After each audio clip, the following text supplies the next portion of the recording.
अस्सलाम वालेकुम एवरीवन। मैं हूं आपका इंस्ट्रक्टर, आपका दोस्त मोहम्मद अंस नज़र। आज का जो टॉपिक ऑफ डिस्कशन है वो है नंबर सिस्टम कि व्हाट आर द नंबर्स।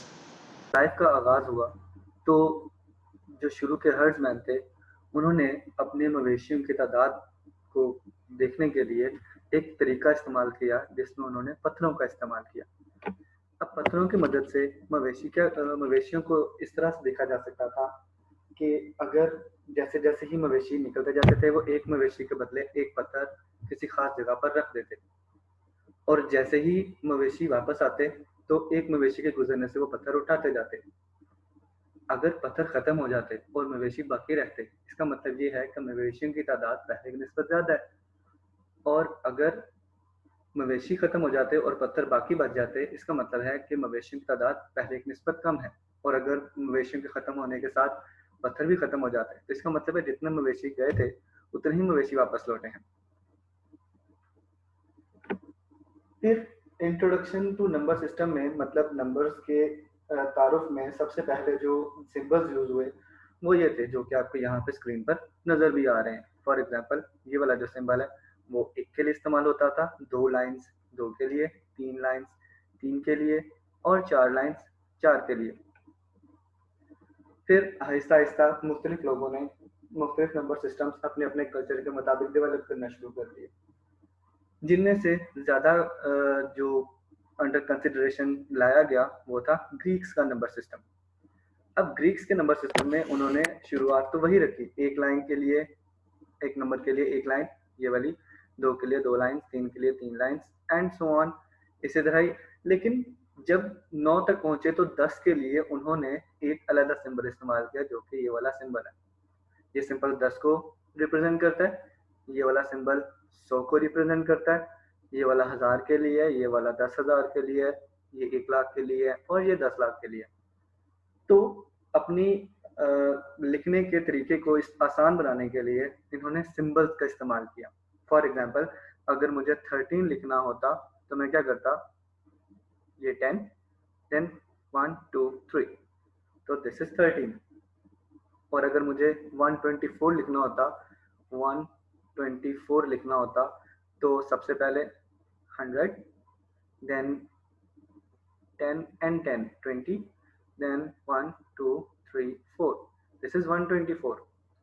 तो इस तरह से ग्रीक्स ने अपने अपने नंबर्स को इस्तेमाल करने का वे किया। फिर जैसे जैसे एडवांसमेंट आती गई वैसे वैसे हमने अपने नंबर्स को नंबर सिस्टम को मॉडिफाई करते गए और यहाँ तक कि हम सेट ऑफ नेचुरल नंबर्स पे पहुंच गए। सेट ऑफ नेचुरल नंबर्स जिन्हें आप आजकल इस्तेमाल करते हैं आम रूटीन में, ये नंबर्स इन नंबर्स पे रिप्रेजेंट करते हैं। मतलब पहला नंबर 1 है, दूसरा 2 है, तीसरा 3 है, चौथा 4 है। यानी कि अगर आप हर्ट्जमैन के एग्जांपल लें तो एक मवेशी गुजरने पे वो कहेगा ये 1 ये वाला गुजर गया हुआ है, 1 ये वाला गुजर गया, दूसरा मवेशी पे 2 ये वाला गुजर गया, तीसरे के लिए ये है, चौथे के लिए ये है एंड सो ऑन।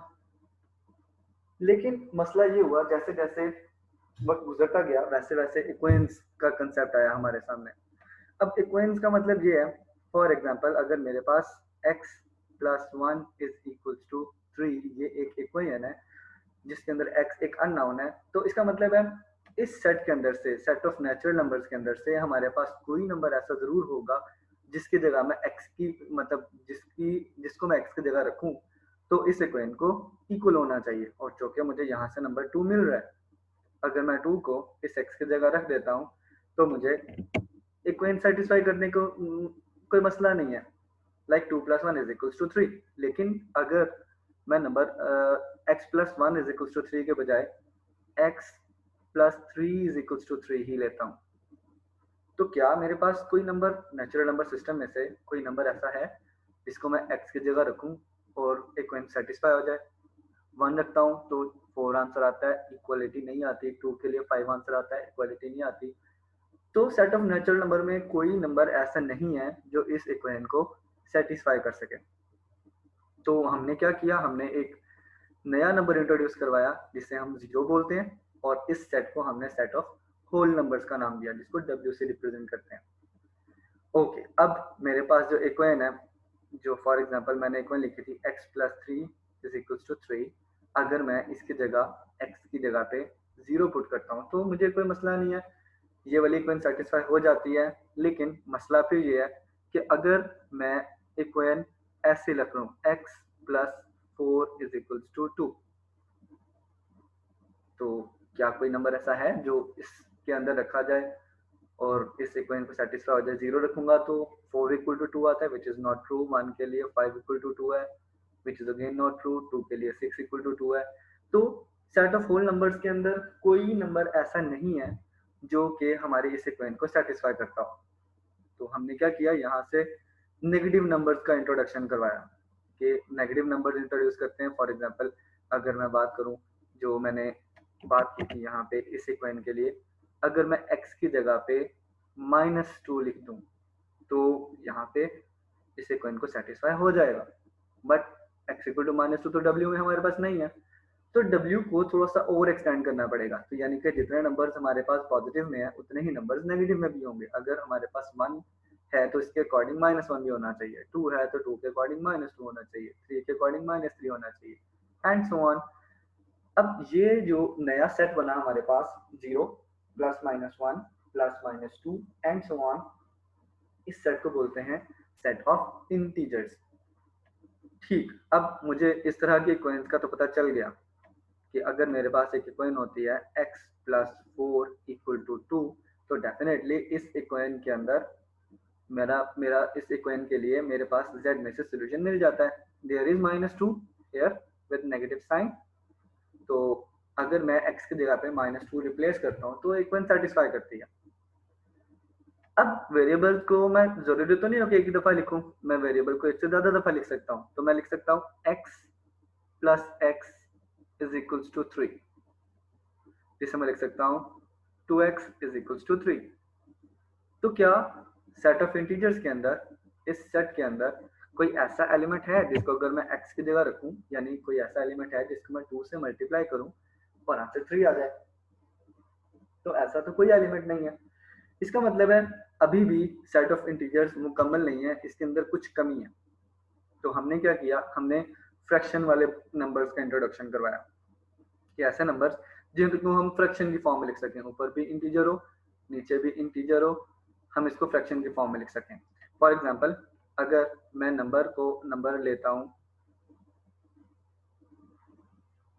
3/2, तो अगर मैं इसमें x की जगह पे 3/2 लिखता हूं तो 2 से कैंसिल हो जाएगा और आंसर डेफिनेटली 3 के इक्वल आ जाएगा। तो इसका मतलब है हमारे पास कुछ ऐसे नंबर एग्जिस्ट करते हैं जो कि फ्रैक्शन की फॉर्म में होते हैं, बटे की फॉर्म में होते हैं।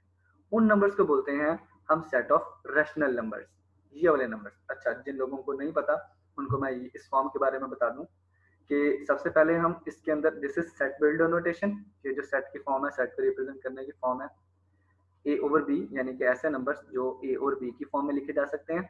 आगे सच दैट, यानी कि ये जो आपको लाइन नजर आ रही है इसके बाद एक्सप्लेनेशन है कि ए और बी जो हैं वो दोनों के दोनों इंटीजर्स होंगे। इस सिंबल का मतलब होता है एंड, और बी की वैल्यू 0 नहीं होनी चाहिए। बी की वैल्यू 0 क्यों नहीं होनी चाहिए, इसकी डिटेल डिस्कशन मैं आपको अगली वीडियो में बता दूंगा। फिलहाल इतना ध्यान में रखें कि ए और बी दोनों इंटीजर्स हैं और बी की वैल्यू 0 नहीं होनी चाहिए। अगर बी की वैल्यू 0 हो जाएगी तो there is a problem with the fraction. ठीक, फिर जैसे जैसे एडवांसमेंट होती गई वैसे वैसे ही हमें जो है ना हमारा नंबर सिस्टम डेवलप होता गया। फिर जैसे मल्टीप्लिकेशन का कंसेप्ट आया, अगर मैं अब एक वेरिएबल को अपने ही साथ मल्टीप्लाई कर दूं और कहूं सपोज कि इसका आंसर 4 के इक्वल है, तो यहाँ से स्क्वायर फंक्शन का इंट्रोडक्शन आता है कि x square is equal to 4। तो कौन सा नंबर है जिसको अपने साथ मल्टीप्लाई करने से आंसर 4 आ जाएगा? Definitely this is 2। तो इसके बारे में हम ये सोच सकते हैं कि हम एक स्क्वायर रूट की बात कर रहे हैं, लाइक कि कौन सा नंबर है जिसका स्क्वायर लेने से 4 आता है, तो इसका आंसर है 2 और इसका आंसर -2 भी है। इट्स अप टू अस कि हम कौन सा लेते हैं, या दोनों भी कंसिडर कर सकते हैं। ओके, फॉर एग्जांपल अब मैं ये कहता हूं मेरे पास एक नंबर है जिसका स्क्वायर लेने से आंसर 2 आता है, तो क्या इस सेट के अंदर कोई ऐसा नंबर है जिसका स्क्वायर लेने से 2 आ जाए? तो देयर इज नो नंबर। ऐसा कोई नंबर नहीं है, ऐसा कोई रैशनल नंबर नहीं है जिसका स्क्वायर लेने से 2 आए।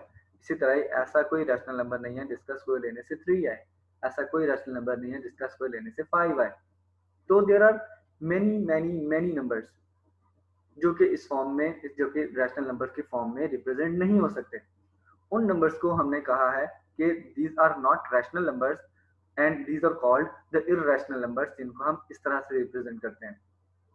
इसकी फॉर्म को भी मैं एक्सप्लेन कर देता हूँ। सबसे पहले क्यू प्राइम रिप्रेजेंट कर रहा है कि this is set of irrational numbers. यहाँ पे वैसे ही सेट बिल्डर नोटेशन है। हमने एक्स को सपोज किया कोई ये कोई नंबर है और आगे ये एक्स की फॉर्म है ये वाली, कि एक्स जो है वो ए और बी की फॉर्म में नहीं लिखा जा सकता।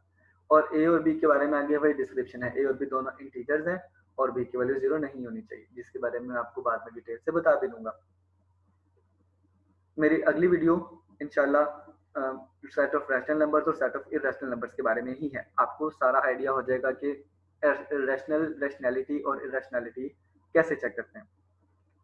फिर अगर हम, मेरे पास अब 2 किस्म के नंबर्स हैं, ऐसे नंबर्स जो फ्रैक्शन की फॉर्म में लिखे जा सकते हैं और ऐसे नंबर्स जो फ्रैक्शन की फॉर्म में नहीं लिखे जा सकते। तो definitely these are two totally different kind of numbers. अगर मैं इन दोनों नंबर सिस्टम्स को, अगर मैं इन दोनों सेट्स को इकट्ठा कर दूं, यानी कि क्यू और क्यू प्राइम, यानी कि रैशनल और इररेशनल नंबर्स का यूनियन ले लूं, तो यूनियन लेने से ये सारे नंबर्स इकट्ठे हो जाएंगे और जो नया सेट बनेगा उसे हम बोलते हैं this is set of real numbers. Set of real numbers हमारी आजकल की डेली रूटीन में मोस्टली यूज होने वाला सेट है और इसी सेट को हम अपने सारी प्रॉब्लम्स में, रियल लाइफ प्रॉब्लम्स में यूज करते हैं। ये थी आज की डिस्कशन। अगर इसमें कुछ आप ऐड करना चाहें या इसमें से कुछ क्लियर करना चाहें तो do let me know. There is always chance of improvement of course. अल्लाह हाफ़िज़।